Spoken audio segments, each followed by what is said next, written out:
चलिए, most welcome to our marathon. चलिए, LRC में जो भी हम सेट प्रैक्टिस किए थे उसमें से जो भी प्रॉब्लम क्वेश्चंस हुए थे उसको हम अभी देखने जा रहे हैं। सो कंटिन्यू अपने वीडियो में बने रहें। इसमें 50 पेज का मतलब देखेंगे, टोटल 30 पेज है इसमें। सो कंटिन्यू करते हैं फर्स्ट क्वेश्चन से। पहला है minimum time of soffit form work, मैंने रिमूव करने का time soffit form work to beam, मतलब soffit form work to beam कहा है। देखिए, पकड़िएगा, यहाँ की पॉइंट पकड़ना होगा। तो soffit form work to beam, यहाँ पे कोस्ट में दिया हुआ उससे कुछ मतलब न रखिए, कोस्ट में दिया हुआ ही रहेगा, लेकिन सॉफिट के बात किया है। तो soffit form work to beam, अगर वही कह देगा soffit form work to slab तो अलग हो जाएगा। तो soffit form work to beam कहा है और कोस्ट में जो भी दिया है उसको पढ़ लेते हैं।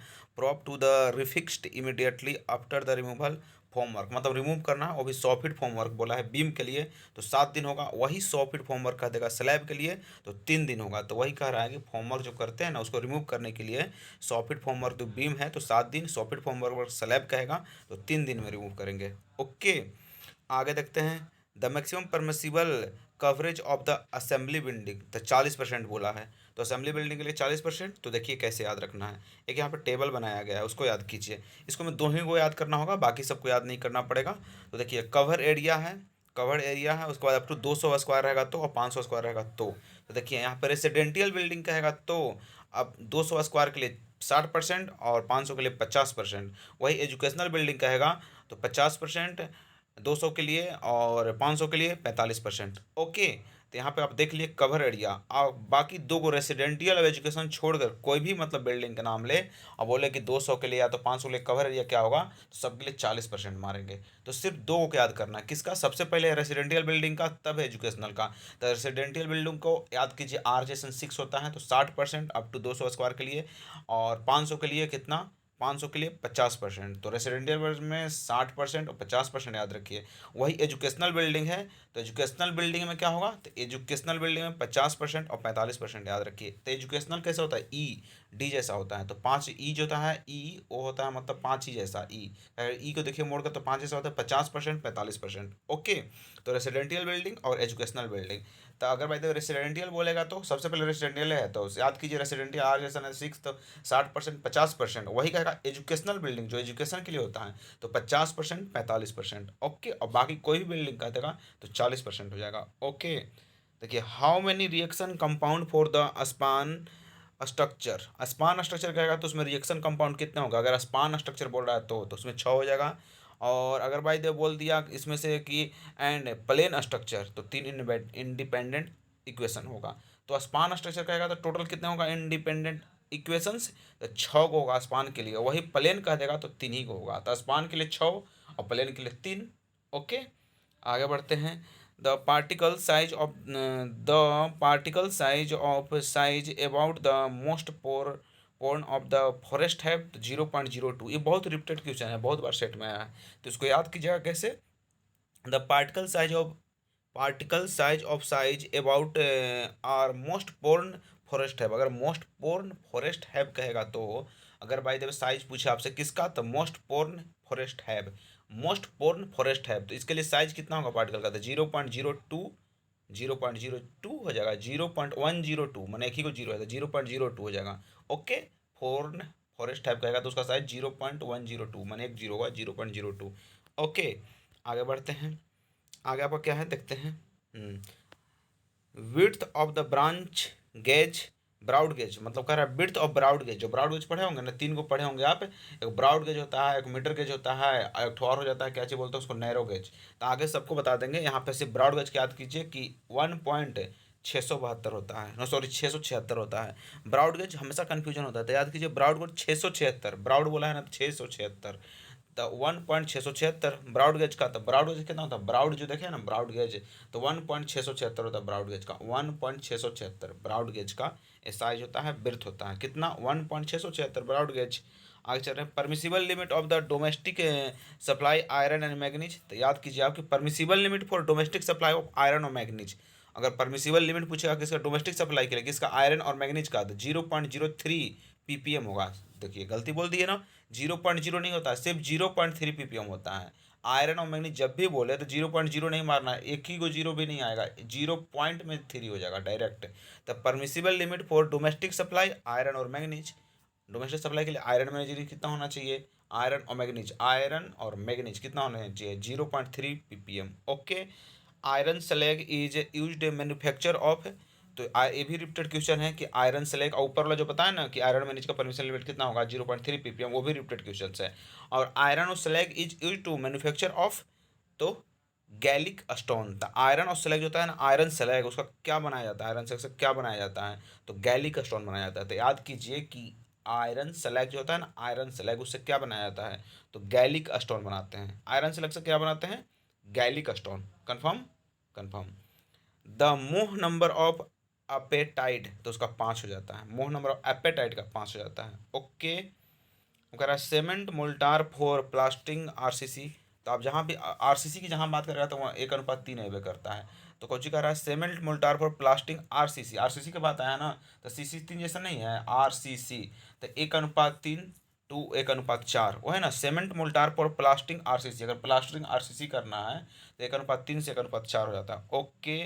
कंस्ट्रक्शन ज्वाइंट 40 मीटर होता है, वही एक्सपेंशन ज्वाइंट को एक्सपेंशन ज्वाइंट है, कंस्ट्रक्शन ज्वाइंट जो भी कहता है तो उसको 40 मीटर होता है। आज इसमें क्वेश्चन पूछ दिया कि एक्सपेंशन ज्वाइंट का किस में मेजर करते हैं, तो मीटर में करते हैं, कुछ भी पूछ सकता है। कैविटी वाल, कैविटी वाल इन बिल्डिंग उसका क्या काम है, कैविटी वाल का बिल्डिंग में क्या काम है, तो प्रिवेंट डैम्पनेस। तो अगर भाई देव आप पूछेगा, आपसे कहीं क्वेश्चन घुरा कर पूछ सकता है कि जो दीवार होता है उसका डैम्पनेस को रोकने के लिए किसका यूज करते हैं, तो कैविटी वाल का। ओके। तो अब डायरेक्ट इससे क्वेश्चन यहाँ पूछा गया था, कैविटी वाल जो होता है ना उसका काम क्या है, तो डैम्पनेस को प्रिवेंट करना, रोकना। ठीक है। Finance models of fine aggregate, तो देखिए यहाँ पे देखिए finance models of fine aggregate दिया हुआ है। तो फाइन एग्रीगेट को देखिए आज ही क्वेश्चन ये भी रिपीट हुआ है कि finance models of fine aggregate कितना होता है, तो 2 से लेकर 3.5 तक होता है। तो finance models of fine aggregate 2 से लेकर 3.5 तक, फाइन का पूछा ना तो 2 से 3.5 जाएंगे, वही कोर्स ग्रेड का देगा तो 6 से 8.5 जाएंगे। देखिए साढ़े तो जेबे कर रहा है, या 2 से 3.5 वो जा रहा है, वो 6 से 8.5 जा रहा है। तो याद कीजिए कि 2 से 3.5 फाइन का, कोर्स का 6 से 8.5, कोर्स बोला सी जैसा तो 6 होता है, सी जैसा तो 6 से 8.5। ओके। अब देखिए the number of the, coarse grade का ये है, फिर the number of the sleepers use in the rails also called sleeper density. तो कह रहा है कि जितना नंबर, जैसे देखे ना कि रेल आप अपना गांव में देखे होंगे कि जो रेल बिछाया जाता है तो स्लीपर लगाया जाता है नीचे से, तो number of sleeper use in the rail length, एक रेल लेंथ में जितना नंबर ऑफ स्लीपर लगाया ना है, लगाया जाता है ना, उसको स्लीपर डेंसिटी बोलते हैं। जितना लगाया स्लीपर डेंसिटी कहलाता है। The material have some proper in all direction, तो आइसोट्रॉपिक कहने का मतलब है ना कि अपने शो कर रहा है सभी डायरेक्शन में, तो वही कह रहा है the material having same property in all direction, जो सेम प्रॉपर्टी होता है ना ऑल डायरेक्शन में उसको आइसोट्रॉपिक बोलते हैं। ठीक है। तो कंफर्म कीजिए, the material having same property in all direction, all direction बोला ना तो आइसोट्रॉपिक बोलते हैं। ओके। अब आगे बढ़ते हैं, आगे क्या होता है, वेक्टर क्वांटिटी मोमेंटम, अभी से पूछ रहा है स्केलर क्वांटिटी वेक्टर क्वांटिटी, तो वेक्टर क्वांटिटी कौन होता है, वेक्टर ना सदिश राशि कौन होता है, मोमेंटम। और अदिश राशि स्केलर क्वांटिटी में, वेक्टर मैंने सदिश राशि, स्केलर मैंने सीधी राशि, अदिश राशि स्केलर क्वांटिटी, मास एनर्जी और एंगल, ये तीनों जो होता है इससे मास हो गया, ये भी है, एनर्जी भी है, एंगल भी है, मास एनर्जी एंगल तीनों ऐसे स्केलर क्वांटिटी होता है। Okay. The junction between the flange and web of beam is known as fillet, कहने का मतलब junction of the junction between fillet web, मतलब जो फिलेट बेल्ट होता है सो वो जंक्शन का पूछ रहा है।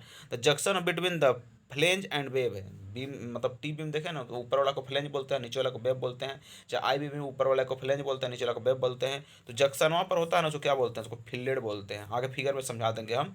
तो याद कीजिए the junction between the flange and wave है बीम, बीम में कह रहा है फ्लेंज के बीम में जंक्शन जो होता है ना तो क्या बोलते हैं, उसको फिलेट बोलते हैं। Okay. Bending moment of the arch parabolic in the subjected to UDL, कहने का मतलब bending moment of arch, arch जो होता है ना उसका बेंड, ये भी रिपीटेड क्वेश्चन है, ध्यान दीजिएगा 2 टाइम्स लिखा हुआ है, यहाँ पे देखते जाइएगा, जो 2 टाइम्स लिखा हुआ है तो टिक मारा हुआ है, कहीं ना कहीं 2 बार पूछा गया है, वो है कि मतलब इसका। The bending moment of arch parabolic, जो बेंडिंग मोमेंट होता है ना पैराबोलिक आर्च का, इफ सब्जेक्टेड टू यूडीएल, तो इसका 0 हो जाएगा बेंडिंग मोमेंट। तो कहने का मतलब कोई पैराबोलिक आर्च है उस पर यूडीएल लगा हुआ है तो उसका बेंडिंग मोमेंट क्या होगा, तो इसका 0 हो जाता है। कंफर्म कीजिए, कोई आर्च है कैसा है, पैराबोलिक है, उस पर यूडीएल लोड लगा हुआ है तो उसका बेंडिंग मोमेंट कैसा होगा, यूडीएल लोड उस पर लगा हो तो बेंडिंग मोमेंट क्या होगा, उसका होगा 0। Okay, plate load test is a short duration, ये भी रिपीटेड क्वेश्चन है। प्लेट लोड जो टेस्ट करते हैं ना सॉइल में, तो प्लेट लोड टेस्ट होता है ना शॉर्ट ड्यूरेशन हो जाता है। ओके, स्टॉप स्टॉप साइन, हाँ याद रखिए ऑक्टागोनल होता है। स्टॉप साइन कैसा होता है, ऑक्टागोनल होता है। ओके, और रेगुलेटरी साइन है। अब देखिए यहाँ पे मतलब ये भी बहुत बार क्वेश्चन पूछा गया कि कोई भी ट्रेन होता है ना, plain terrain, rolling terrain, mountainous terrain, steep terrain, जो अपना अर्थ है इस तरह के शेप का होता है, तो उसका क्रॉस स्लोप कितना होता है। अगर बाय द प्लेन ट्रेन रहेगा तो उसका क्रॉस स्लोप कितना होगा, रोलिंग ट्रेन होगा तो कितना होगा, माउंटेनियस होगा तो कितना होगा, स्टीप होगा तो कितना होगा। तो कंटिन्यूसली याद कीजिए, पहले प्लेन ट्रेन होता है और थोड़ा ढलान जाएगा तो रोलिंग ट्रेन होगा, उससे ज़्यादा एन एन होगा तो माउंटेनियस ट्रेन होगा, और सबसे ज़्यादा खतरनाक होगा वो स्टीप ट्रेन होगा। तो ऐसा ऐसा ट्रेन होगा तो उसका क्रॉस स्लोप कैसा होगा, तो प्लेन का 0 से 10 और 10 से 25, 25 से 60 और मोर देन 60, तो क्रॉस स्लोप याद कीजिए। जैसे इधर याद कीजिए कि प्लेन होता है, रोलिंग होता है, माउंटेनियस होता है, स्टीप होता है, चार को याद कीजिए, इस तरह से इधर भी याद कीजिए। 0 से 10 होता है, पहले क्रॉस स्लोप कैसा होता है, 0 से 10 होता है। ओके, फिर 10 से 25 होता है, फिर 25 से 60 होता है और मोर देन 60 होता है। ओके, तो 0 से 10% होगा क्रॉस स्लोप का, फिर 10 से 25% हो जाएगा, फिर 25 से 60% होगा और मोर देन 60% होगा। ओके, आगे बढ़ते हैं। एगोनिक लाइन क्या होता है, एगोनिक लाइन आप पढ़े होंगे सर्वे में कि आइसोगोनिक, एगोनिक, फिर पढ़े होंगे आइसोक्लिनिक, एक्लिनिक। तो जिसमें सो लगल रहा होगा ना उसमें इक्वल हो जाता है, और सो लगल हो तो इक्वल हो जाता है, वो सो नहीं लगल होगा तो जीरो हो जाता है। देखिए बताते हैं। तो आइसोक्लिनिक बोला है, आइसोक्लिनिक नीचे बोला है, लेकिन उससे पहले है आइसोगोनिक। तो आइसोगोनिक लाइन क्या होता है, it line passing through the zero declination, बोले ना कि आइसो नहीं है इसमें आइगो है, तो आइगोनिक लाइन जीरो मैग्नेटिक डिकलिनेशन से पास हो जाता है। वही कह रहा है कि isogonic line it line passing through the equal declination. तो आइसोगोनिक बोला ना तो a line passing through equal declination, तो उसको आइसोगोनिक आइसोगोनिक लाइन बोलते हैं। और आइगोनिक लाइन बोलेगा तो a line passing through 0 degree डिकलिनेशन, उसको बोलते हैं एगोनिक लाइन। ओके, अब देखिए आइसोक्लिनिक लाइन फिर एक्लिनिक लाइन। तो आइसोक्लिनिक लाइन जो होता है ना, तो a line passing through the same magnetic dip. अगर आइसो बोला तो सेम बोले ना, तभी डिप से एक और डिक्लिनेशन से, क्लिनिक जो है सो डिप से है, सी डी, तो क्लिनिक है जो तो डिप से है। तो आइसो क्लिनिक ना a line passing through the same magnetic dip, तो उसको आइसो क्लिनिक है। और a line passing through 0 degree magnetic dip, तो उसको आइसो क्लिनिक। ओके, अब आगे बढ़ते हैं। आगे क्या है, हाँ देखिए यहाँ पेंट का एक मात्र मात्र बात आ गए। जैसे पीवीसीएन जो नंबर होता है वो पूछता है और उसका वर्क है। तो पीवीसीएन नंबर का पहले रेंज याद कीजिए, पहले 25 से लेकर 40 तक होता है। पीवीसीएन नंबर पहले ही 25 से 40 शुरू हो जाता है, और 35 से 45 होता है, फिर होता है 28 से 40 और लास्ट में होता है 50 से 75। तो कन्फर्म आंख बंद करके ध्यान लगाइए कैसे स्टार्ट है पीवीसीएन नंबर।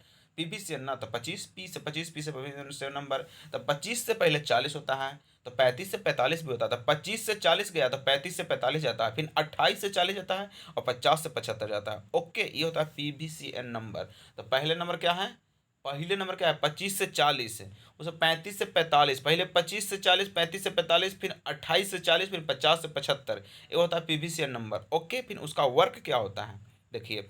तो work paint from the prime coat on metal, paint for prime coat on metal, पहला है 25 से 40 रहेगा तो paint for prime coat on metal, फिर होता है सेमी ग्लोसी, फिर होता है एक्सट्रीमियम वाल, फिर होता है लाइट कलर। ओके, तो देखिए इसको कैसे याद करना है। अगर by the paint for prime coat कहेगा तो उसका पीवीसी नंबर कितना होगा 25 से 40। वही कहा जाएगा सेमी ग्लोसी रहेगा तो सेमी ग्लोसी बोला है ना, तो 35 से 45। वही बोला एक्सटर्नियन वाल बाहर के वाल में हो जाएगा तो 28 से 40 हो जाएगा। लाइट कलर तो 50 से 75 हो जाएगा। ओके, तो पहले याद रखिए, पहले प्राइम अगर रहेगा कोट तो 25 से 40, सेमी ग्लोसी बोलेगा तो 35 से, सेमी एस जैसा है तो 35 भी 45 भी एस आ रहा है ना 5, तो वही सेमी ग्लोसी बोलेगा तो 35 से 45। वही बोलता एक्सटीरियर बाहर की ओर रहता है 28 से 40, और लाइट कलर बोला तो 50 से 75। ओके, लाइट में सबसे ज़्यादा। अब देखिए यहाँ पे क्या चीज बोल रहा है, एसिड टेस्ट, जो स्टोन पढ़े होंगे उसमें एसिड टेस्ट होता है ना, तो to check the weather resistance, आपको वेदर रेजिस्टेंस निकालने के लिए स्टोन का क्या यूज करते हैं, तो एसिड टेस्ट करते हैं। एसिड टेस्ट किसके लिए, वेदर रेजिस्टेंस के लिए। ओके, लाइम क्लासिफाइड 3 टाइप्स में, लाइम को 3 टाइम में बांटा गया। क्वेश्चन डायरेक्ट पूछा गया था कि लाइम को कितने टाइम में बांटा गया, तो याद कर लीजिए काम खोल के आज आराम से कि 3 टाइप में है, fat lime, hydraulic lime, poor lime. तीन ही को है, फैट लाइम है, हाइड्रोलिक लाइम है, पुअर लाइम है। कौन सा, फैट लाइम, फैट लैम्प, अभी आप फैट लैम्प का यूज बताते हैं। फैट लैम्प जो होता है ना प्लास्टिक में, और क्या बोलते हैं प्लास्टिक जो होता है ना उसमें यूज किया जाता है, व्हाइट वॉशिंग में। कहा है तो फैट लैम्प जो होता है ना पानी में डालने में फैलता उलता है, तभी ना ज़्यादा फैलेगा दीवार में, तो पेंट कर पाइएगा, प्लास्टर कर पाइएगा। तो इसको रिलेट करके बताते हैं इस तरह से कि फैट लैम्प का हम यूज करते हैं प्लास्टर में और पेंटिंग में। Okay, hydraulic line under water में। अब आया पुअर लैम्प, तो तीन ही टाइप का लैम्प होता है, फैट लैम्प, फिर हाइड्रोलिक लाइम, फिर पुअर लाइम। ओके, तीन टाइप का लाइम होता है। लिस्ट काउंट ऑफ मैट्रिक चैन तो 0.2 मीटर होता है। तो लिस्ट काउंट ऑफ मैट्रिक चैन पूछ रहा है। जो मैट्रिक चैन होता है ना, जो देखे होंगे मैट्रिक चैन, तो मैट्रिक चैन का लिस्ट काउंट कितना होता है? तो 2 मीटर हो जाता है, 2 meter. Least count of metric chain 0.2 meter. Least count ना मैट्रिक चैन का ना, हाँ, तो 0.2 meter. Okay, permissible value of the bond stress. अब पूछ रहा है permissible value of bond stress. तो यहाँ पे M50 से स्टार्ट किया गया है, लेकिन सब में हम देखते हैं कि M20 से स्टार्ट होता है। तो बॉन्ड स्ट्रेस याद कर लीजिए, M20, 25, 30, 35, M40। तो ऐसे रहेगा। तो डायरेक्टली एक बार याद कर चुके हैं, यहाँ पे रफली बताते हैं। M20 हुआ ना, 5 से बढ़ता है ग्रेड में, 25 होगा, 30 होगा, 35 होगा, 40 हो जाएगा। ओके, तो इसमें 1.2 से शुरू होगा, तो 1.2, 1.4 होगा, फिर 1.4 के बाद 1.5 होगा, 1.7 होगा, 1.9 होगा। सब में दो बढ़ेगा, लेकिन पाँच का जो थोड़ा एक ही बढ़ेगा, क्या कि 30 में पाँच जाएगा। तो एम 1.2, 1.4, 1.5, 1.7, 1.9। ओके, अब कह रहा था कि यहाँ पे इंपॉर्टेंट क्वेश्चन आ गया स्टील से फॉर वेल्ड। ये रिपीटेड क्वेश्चन ये भी है। तो वेल्ड में L effective transfer the weld, L effective जो होता है four transfer the load length of belt. Length of belt आपसे पूछेगा तो क्या कीजिएगा? अगर ट्रांसफर द लोड को ट्रांसफर करने के लिए लेंथ ऑफ बेल्ट कितना हो जाता है? तो 4s हो जाता है। लेकिन एल इफेक्टिव पूछेगा वहीं पे, तो एल इफेक्टिव L-2s होता है। तो एल इफेक्टिव में याद रखिए कि माइनस होता है। एल इफेक्टिव हमेशा गड़बड़ाता है इंसान के, माइनस होगा प्लस होगा। तो एल इफेक्टिव में L-2s होता है, L-2s होता है, एल इफेक्टिव में L-2s होता है। ओके, लेंथ ऑफ बेल्ट बोलेगा तो 4s हो जाएगा, और साइज ऑफ बेल्ट बोलेगा तो 3mm हो जाएगा। तो लोड पर आंसर करने के लिए आपको साइज ऑफ बेल्ट क्या होता है और लेंथ ऑफ बेल्ट क्या होता है। तो लेंथ 4s और साइज s जैसा ही होता है, तो 3mm हो जाता है। Size of belt 3mm, length 4s हो जाता है। ओके, अब आगे बढ़ते हैं।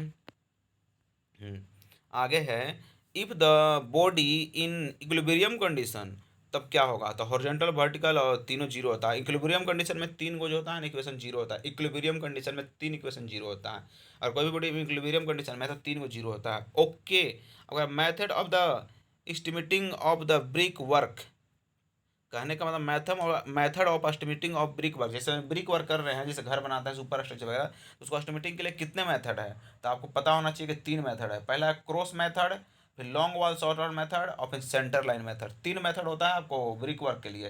पहला long wall short wall method, ठीक है ना, long wall short wall method. फिर centre line method, centre line method. Okay, उसके बाद सेंटर लाइन के बाद क्या हो जाता है? सेंटर लाइन के बाद क्या हो जाता है? फिर क्रॉस मेथड। तो तीन को हुआ ना, long wall short wall method, फिर क्रॉस मेथड, फिर होता है सेंटर लाइन मेथड। तीन मेथड होता है। ओके, अब यहाँ पे देखिए एरिया की बात कर रहा है कि व्हाइट वॉशिंग के लिए कितना होता है? तो 70 स्क्वायर मीटर। व्हाइट वॉशिंग के लिए कितना होता है? 70 मीटर स्क्वायर। ओके, फिर पेंटर के लिए 25 मीटर स्क्वायर। फिर ब्रिक ब्रेकर के लिए 0.75 क्यूबिक मीटर। फिर expression of the bladder 2 meter, 2 cubic meter. Okay ना, तो एक्सप्रेशन ऑफ ब्लेडर बोलेगा तो 2 क्यूबिक मीटर हो जाता है। तो ब्रिक ब्रेकर बोलेगा तो 0.75 क्यूबिक मीटर हो जाता है। ब्रिक ब्रेकर बोलेगा तो 0.75 क्यूबिक मीटर हो जाता है, लेकिन एक्सप्रेशन ऑफ ब्लेडर बोलेगा तो 2 क्यूबिक मीटर हो जाता है। पेंटर के लिए कहता है 25 स्क्वायर मीटर, लेकिन व्हाइट वॉशिंग के लिए 70 हो जाता है।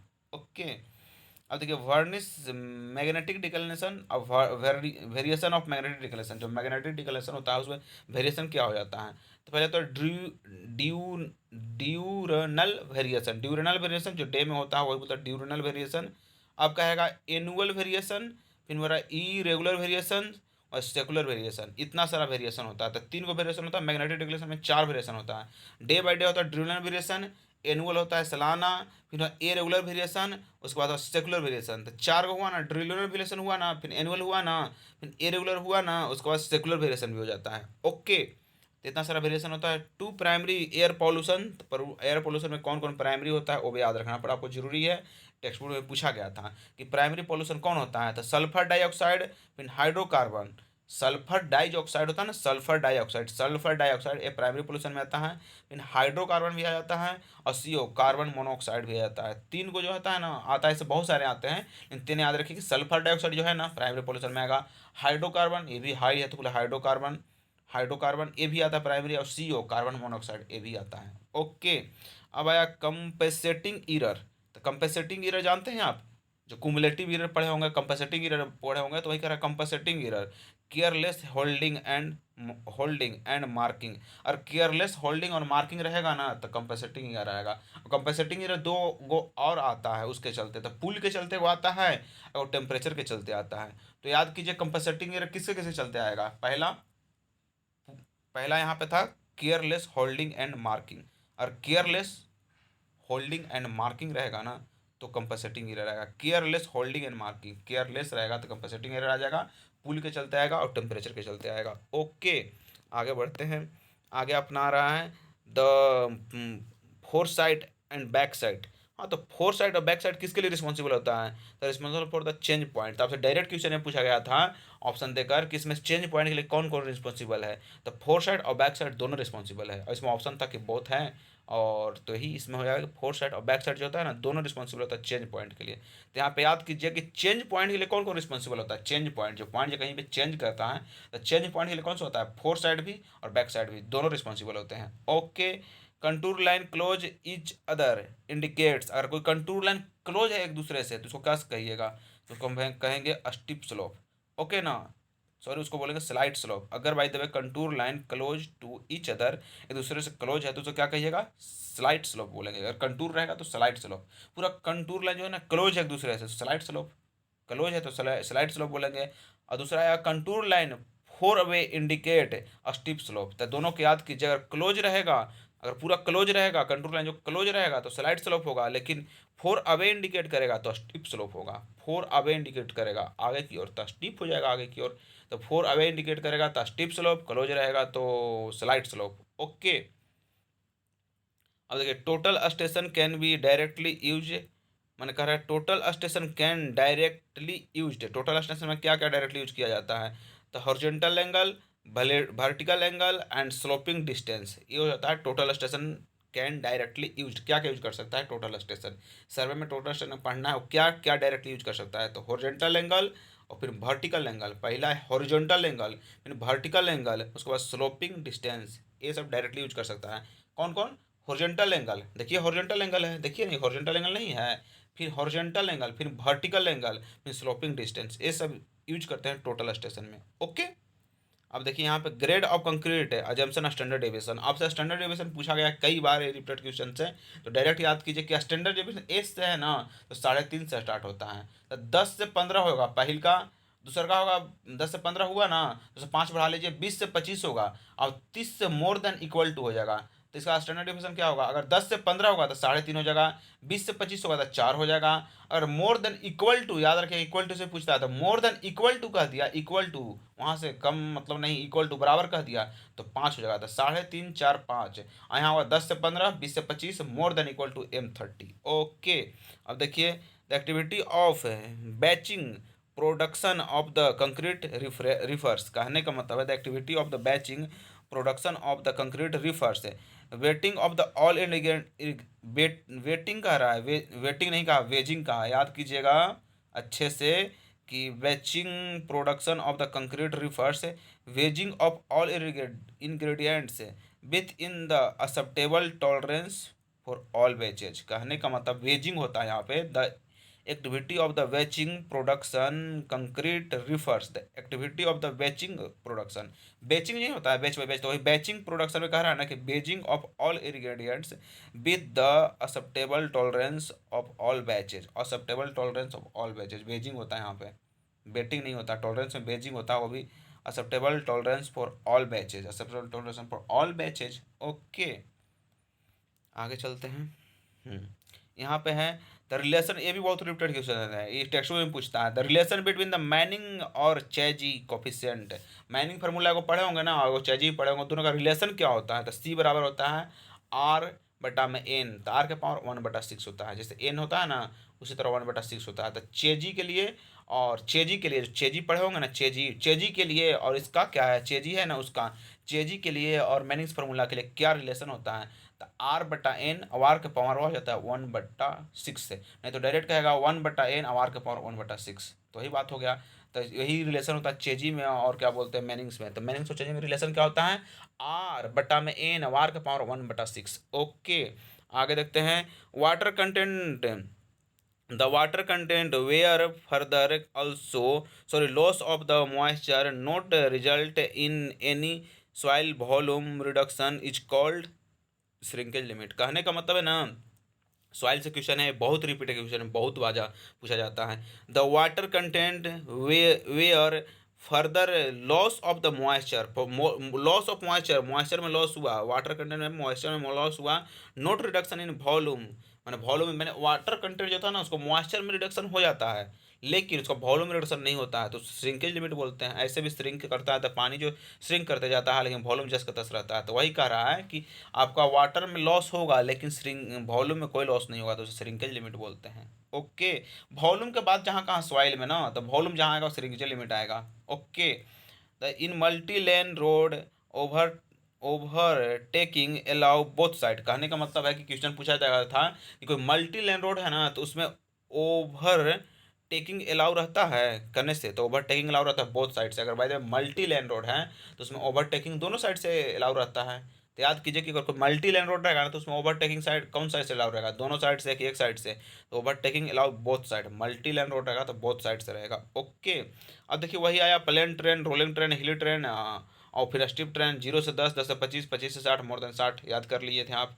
The interchange suitable for crossing of the two major roads on equal importance is cloverleaf interchange, cloverleaf interchange. तो याद कीजिए the interchange suitable for the cross of two major roads, दो major roads है, interchange the suitable for cross है two major road, कोई major road है normal नहीं, two major road equal importance है, इक्वल इम्पोर्टेंस, दोनों का इम्पोर्टेंस इक्वल है, मेजर रोड है इक्वल इम्पोर्टेंस है और कोची करना है, क्रॉसिंग करना है, तो उसको बोलते हैं कल्वर्स लिप इंटरचेंज, उसको बोलते हैं culture lip interchange, culture CLOVR, culture lip interchange उसको बोलते हैं। ओके, आगे कह रहा है अ व्हीकल मूव से ऑब्लिक्यू मतलब तिरछा, अक्रॉस, ओब्लिक्यू में तिरछा होता है, across the path another another vehicle another another vehicle moves in the same direction relatively a small angle crossing this called, तो उसको वेविंग बोलते हैं। कहने का मतलब है व्हीकल मूव्स ऑब्लिक्यू तिरछा मूव कर रहा है, क्रॉस पे path another vehicle moving in the same direction relatively a small angle crossing, अगर स्मॉल एंगल क्रॉसिंग रहेगा तो उसको वेविंग बोलते हैं। ओके, स्मॉल एंगल क्रॉसिंग बोला है, पकड़िए की पॉइंट, स्मॉल एंगल क्रॉसिंग बोला है ना, तो उसको वेविंग बोलते हैं। ओके, आगे बढ़ते हैं, क्या है the diameter of the रिबिट identify by, तो सेंक लेंथ, सेंक लेंथ या सेंक डायमीटर, सेंक लेंथ नहीं सेंक डायमीटर से होता है। द डायमीटर ऑफ रिबिट, रिबिट का डायमीटर बताना है तो सेंक डायमीटर से हम डिफाइन करेंगे। ओके, एक आया बहुत रिपीटेड पॉइंट स्टील का, जो डाया वोल्ट पूछेगा और साइज ऑफ होल पूछेगा, तो डाया वोल्ट दिया रहेगा और साइज ऑफ होल पूछेगा। तो याद कीजिए अगर बाई द वे वोल्ट का पूछा है, डाया वगैरह की बात किया है ना, तो डाया वोल्ट वगैरह, वोल्ट तो कैसा होता है चरखुड़ी में वो काटा रहता है ऊपर जिसमें रेंज फिट करते हैं, तो उसी तरह से याद कीजिए रिलेट करके कि 12 से मोर देन इक्वल टू 14 से लेस देन इक्वल टू होता है, फिर 2 बढ़ जाता है, 16 से मोर देन इक्वल टू होता है, 24 से लेस देन इक्वल टू होता है। ओके, और मोर देन ओनली 24 हो जाता है, तो मोर देन होता है, इक्वल टू यही हो गया 12 से मोर देन इक्वल टू और 14 से लेस देन इक्वल टू, फिर 16 से मोर देन इक्वल टू, फिर 24 से लेस देन इक्वल टू और मोर देन 24 तक क्या होगा, n+1 n+2 n+3 हो जाता है। ओके, साइज ऑफ मतलब ये वोल्ट के हॉल हो जाएगा। देखिए कंक्लूड द डिप्रिसिएशन, हाँ ये भी बहुत रिपीटेड क्वेश्चन है डिप्रिसिएशन निकालने के लिए। तो कैलकुलेशन ऑफ डिप्रिसिएशन, अगर आपको डिप्रिसिएशन निकालना है तो क्या क्या कीजिएगा, तो डिप्रिसिएशन निकालने का पहला मेथड स्ट्रेट लाइन मेथड, उसी से रिलेट कीजिएगा। स्ट्रेट लाइन मेथड उसी को बोलते हैं कांस्टेंट परसेंटेज मेथड, अगर स्ट्रेट लाइन है तो उसे कांस्टेंट भी कर सकते हैं, तो straight line method constant percentage method और कांस्टेंट जा रहा था तो डिसलाइन कर दिया था। Straight line method, constant percentage method, फिर डिसलाइन बैलेंस मेथड, फिर sinking fund method, quantity survey method. Okay, तक मेथड याद कीजिए। सबसे पहले स्ट्रेट लाइन मेथड, ओके, फिर कांस्टेंट परसेंटेज मेथड, फिर डिसलाइन बैलेंस मेथड, फिर होता है सिंकिंग फंड मेथड या तो straight line method. Sinking fund method तो और फिर क्वांटिटी सर्वे मेथड। ये सब दो है, सिंकिंग फंड मेथड और क्वांटिटी सर्वे मेथड। ओके, देखिए population growth of the curve कैसा होता है, एस शेप का होता है। जो पॉपुलेशन को ग्रोथ करता है ना, तो पॉपुलेशन ग्रोथ कर्व कैसा होता है, population growth curve S shape का होता है। Okay, the detention time of the water sedimentation tank with coagulants 2 से 4 घंटा। अगर बाय द वे कोगुलेंट के साथ बोलेगा सेडिमेंटेशन टैंक में तो 2 से 4 घंटा, ऐसे रहेगा तो 4 से 8 घंटा। तो याद कीजिए, अगर सेडिमेंटेशन टैंक है उसमें अगर बोला जाए आपसे कि कोगुलेंट के साथ है तो उसका डिस्टेंस काम कितना होता है, 2 से 4 घंटा। अगर ऐसे ही बोलेगा तो 4 से 8 घंटा। 2 से 4 घंटा कौन कोगुलेंट रहेगा तो 2 से 4 घंटा, 2 से 4 घंटा और 4 से 8 घंटा ऐसे होगा। The dechlorination of the water sodium thiosulphate. Dechlorination बोल रहे हैं, क्लोरीन जो ऐड करते हैं ना पानी को शुद्ध करने के लिए, तो उससे क्लोरीन ऐड करते हैं तो उसी को बोला डिक्लोरिनेशन ऑफ द वाटर। तो उसको क्या बोलते हैं, सोडियम थायोसल्फेट। किससे डिक्लोरिनेशन करते हैं, तो सोडियम थायोसल्फेट से। डिक्लोरिनेशन करना है ना, डिक्लोरिनेशन तो सोडियम थायोसल्फेट से। ओके, आंख बंद करके सोचिए, डिक्लोरिनेशन करना है इसको, sodium thiosulphate. Biological filtration is aerobic attached process. Biological जो फिल्ट्रेशन होता है एरोबिक होता है, बायोलॉजिकल फिल्ट्रेशन एरोबिक होता है। Okay, which type of the rain gauge used remote area, I mean सुनसान एरिया। कहाँ पे मतलब यूज करते हैं, जहाँ पर रिमोट एरिया हो, सुनसान एरिया है, तो वहाँ पे कौन सा रेन गेज का यूज करते हैं, तो टिपिंग का यूज करते हैं। सुनसान जगह पर टिप टाप करते रहो अकेले, तो टिपिंग का यूज करते हैं रिमोट एरिया में, सुनसान एरिया में टिपिंग का। ओके, टिपिंग बकेट का। आगे बढ़िए, क्या कह रहे हैं, bisect the largest main survey line the base line. सबसे बड़ा जो होता है ना, सबसे बड़ा bisect the largest main survey line. आज पूछा गया था कि मेन सर्वे लाइन सबसे बड़ा कौन होता है, तो बेस लाइन होता है। लार्जेस्ट मेन सर्वे लाइन, जो मेन सर्वे लाइन होता है ना वो लार्ज कौन होता है, तो होता है बेस लाइन। सबसे बेस लाइन जो होता है ना सबसे बड़ा वाला होता है। ठीक है, अब वेंचुरी वोर्टिसिटी क्या आया, वोर्टिसिटी का बेस लाइन सबसे बड़ा होता है, याद कर लिए। अब वोर्टिसिटी क्या है, वोर्टिसिटी जो होता है ये भी क्वेश्चन रिपीटेड है। तो वोर्टिसिटी जो होता है ना 2 टाइम ऑफ रोटेशन होता है। पहले याद कीजिए कि वोर्टिसिटी जो होता है ना वो 2 टाइम्स ऑफ रोटेशन हो जाता है। कंफर्म कीजिए, वोर्टिसिटी अपना है 2 टाइम्स ऑफ रोटेशन आ जाता है। It also known as the curl of velocity factor. जो कर्ल होता है, वोर्टिसिटी जो होता है ना कर्ल ऑफ वेलोसिटी हो जाता है। ओके, कर्ल ऑफ वेलोसिटी जाता है, वेलोसिटी जो होता है ना कर्ल ऑफ वेलोसिटी हो जाता है। Okay, hydraulic gradient directly proportional to velocity. The hydraulic gradient जो होता है ना, हाइड्रोलिक ग्रेडियंट और डायरेक्टली प्रोपोर्शनल टू वेलोसिटी होता है। तो हाइड्रोलिक ग्रेडियंट को याद कीजिए, हाइड्रोलिक जो ग्रेडियंट होता है डायरेक्टली प्रोपोर्शनल टू वेलोसिटी होता है। City survey, the survey made in the connection of with construction of the streets water supply and sewage line fall under the category. कहने का मतलब है कि सिटी सर्वे में हम क्या चीज़ को मतलब देखते हैं, तो वाटर सप्लाई को और सीवेज लाइन को। वाटर सप्लाई जो होता है वो सीवेज लाइन होता है, वो वाटर सप्लाई और सीवेज लाइन इसको जो होता है हम देखते हैं सिटी सर्वे में। Okay, type of rain gauge और उसका करेक्टरिस्टिक्स। जितने भी रेन गेज है ना उसका टाइप क्या है, उसका करेक्टरिस्टिक्स क्या है वो देखना है।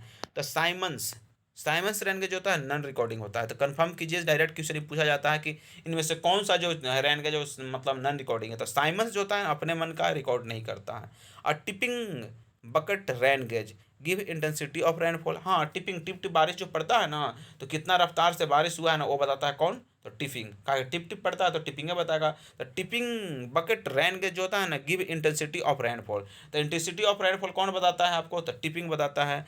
नेचुरल साइफोन्स है, natural साइफोन्स type.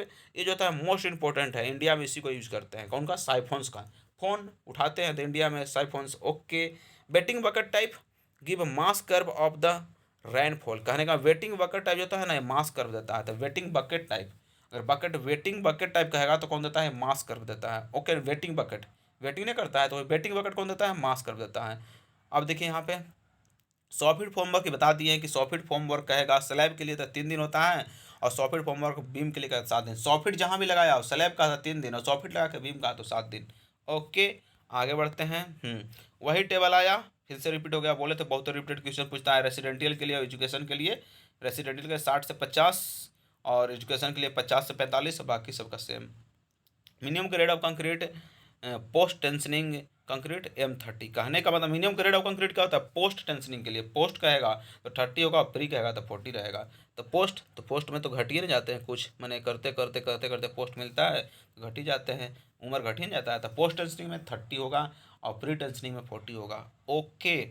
The number of the independent equation two the satisfied of the equilibrium space structure, तो 6 हो जाता है। स्पेस स्ट्रक्चर में 6 हो जाता है।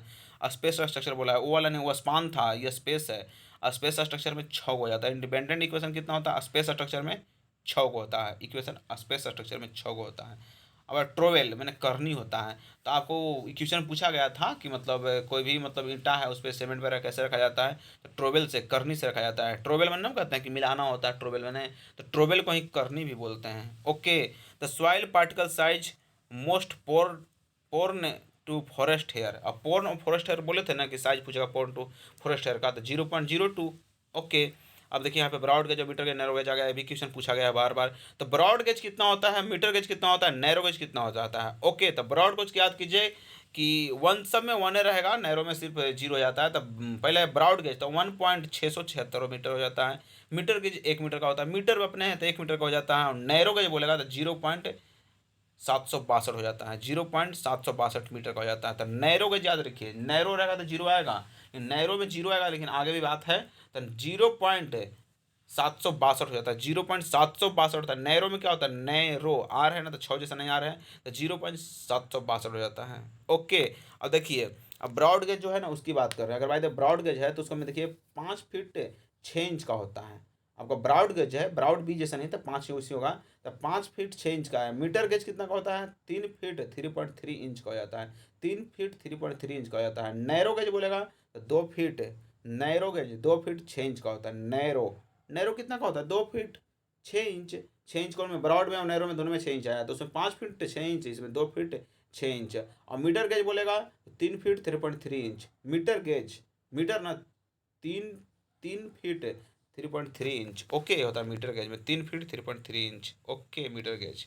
आगे बढ़ते हैं, आगे क्या है, आगे कह रहा iron manganese of water for domestic. Iron manganese वही रिपीटेड क्वेश्चन, 0.3 ppm। ओके।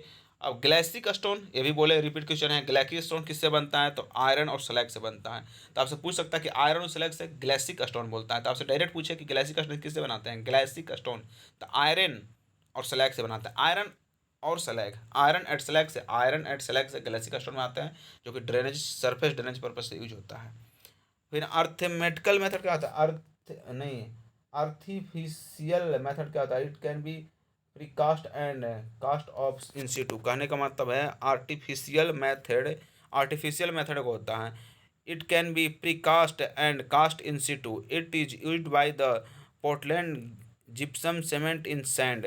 कहने का मतलब है आर्टिफिशियल मार्बल जो होता है, अरे यार आर्टिफिशियल मार्बल लिखा हुआ है, सॉरी। आर्टिफिशियल मार्बल जो होता है ना किससे बनता है, तो it made Portland gypsum cement and sand. Portland जो जिप्सम सीमेंट होता है, सैंड होता है ना, Portland gypsum cement and sand होता है ना, उससे आर्टिफिशियल मार्बल बनता है। It can be precast and cast in situ. कहाँ बनता है, प्रीकास्ट एंड कास्ट इंसिटू, तो आर्टिफिशियल मार्बल कहाँ बनता है, कास्ट इंसिटू। आर्टिफिशियल मार्बल किससे बनता है, तो Portland gypsum cement and sand से बनता है। पोर्टलैंड जिप्सम सीमेंट और सैंड से, Portland gypsum cement, gypsum Portland gypsum cement and sand से बनता है आपका ये आर्टिफिशियल मार्बल। ओके। अब देखिए यहाँ पे मोह नंबर आया, तो मोह नंबर कैसे याद करेंगे उसको रिपीट करवा देते हैं। इसको थोड़ा सा ट्रिक जैसे याद करने पड़ेगा। तो TG, अगर भाई देखो मोह नंबर है, हार्डनेस से ना बात करेंगे, मोह नंबर क्या होता है, हार्डनेस को बताता है।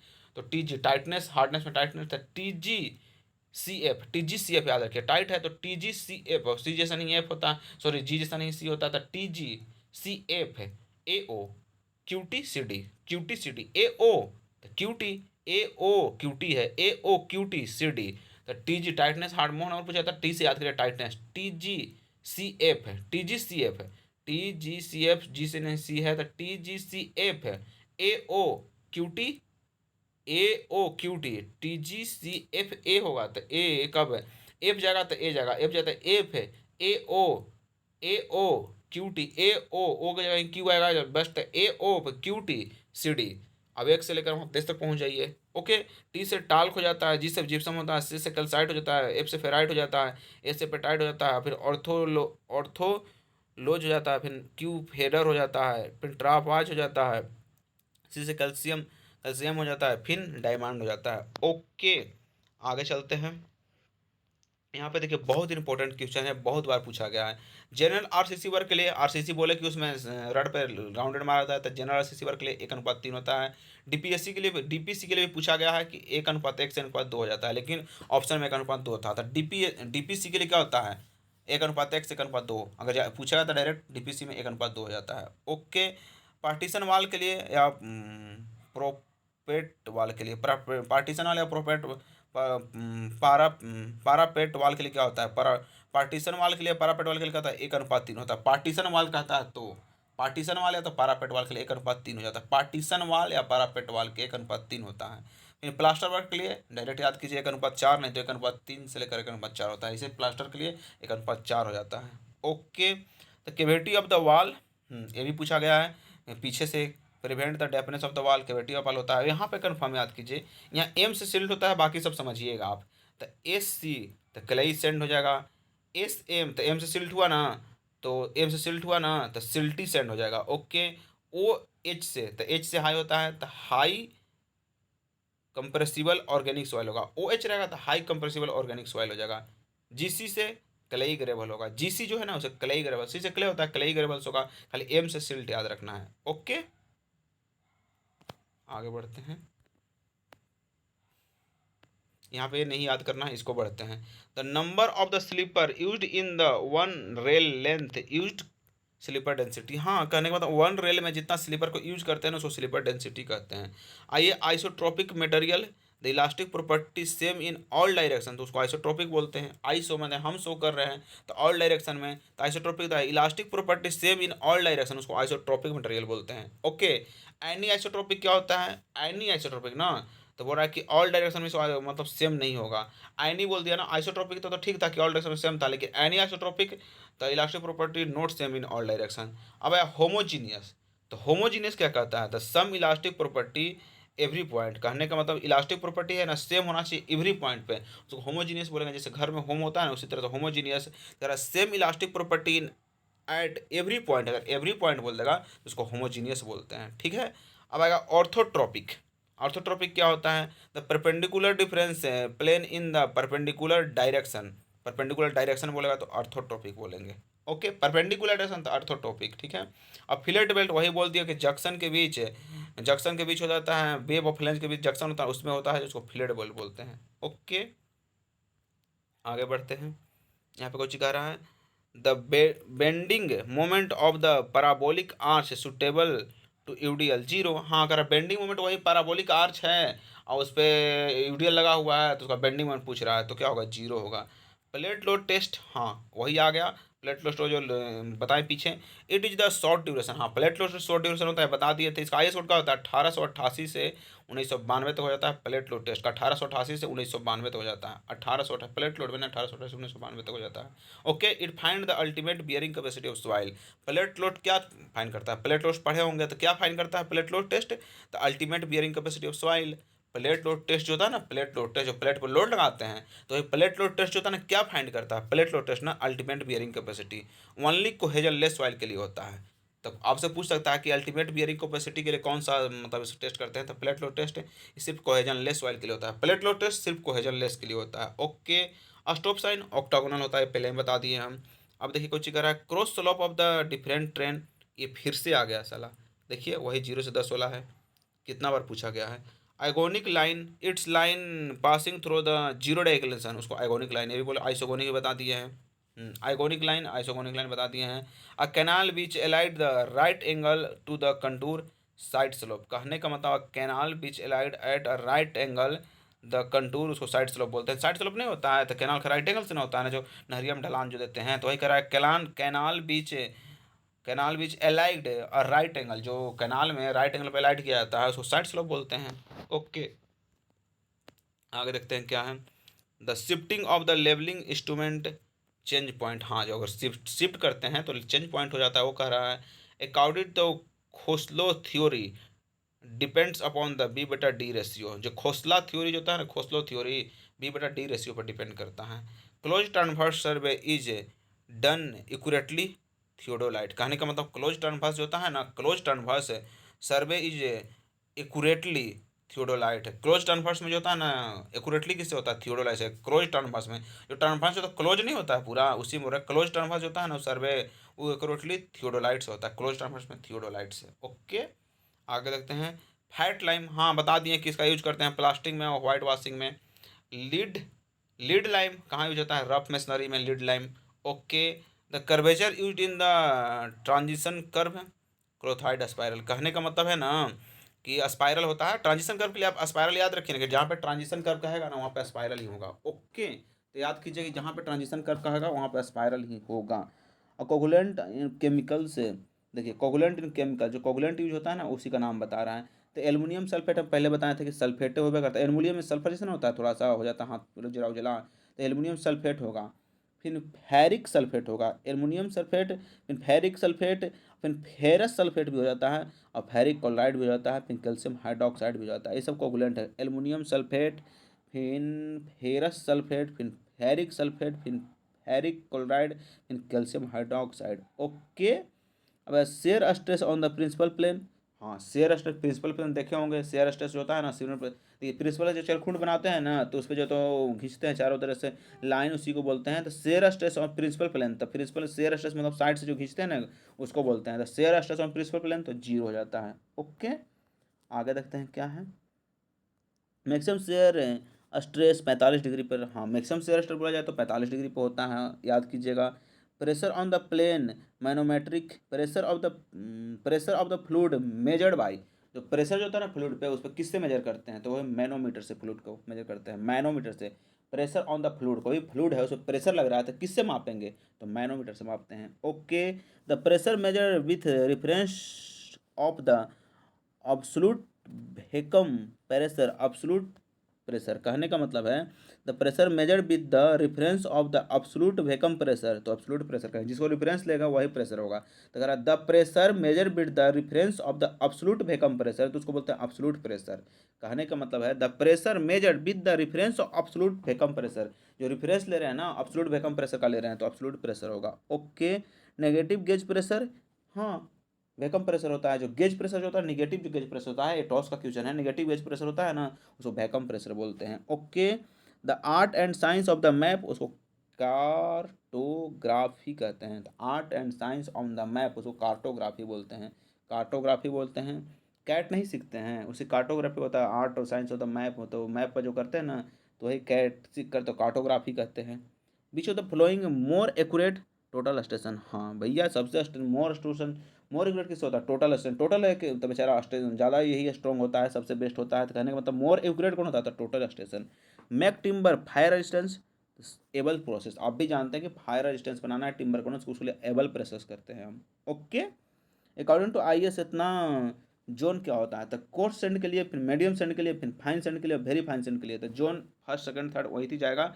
और इसको याद कर लीजिए कि पहले कोर्स है, जोन के लिए पहले कोर्स है, फिर क्या है, फिर मीडियम तो फाइन है। तो कोर्स सेंड है, फिर मीडियम सेंड है, फिर फाइन सेंड है, फिर वेरी फाइन सेंड है। इतना सारा सेंड है, पहले कोर्स सेंड, फिर मीडियम सेंड, फिर फाइन सेंड, फिर वेरी फाइन सेंड। तो जोन वन हो जाता है, फिर जोन टू हो जाता है, फिर जोन सेकंड हो जाता है, फिर जोन थर्ड हो जाता है। ओके, आगे देखते हैं क्या है, कितना हो गया। चलिए इतना ही पपूस करते हैं, आपका वीडियो काम भर हो गए हैं। So thank you.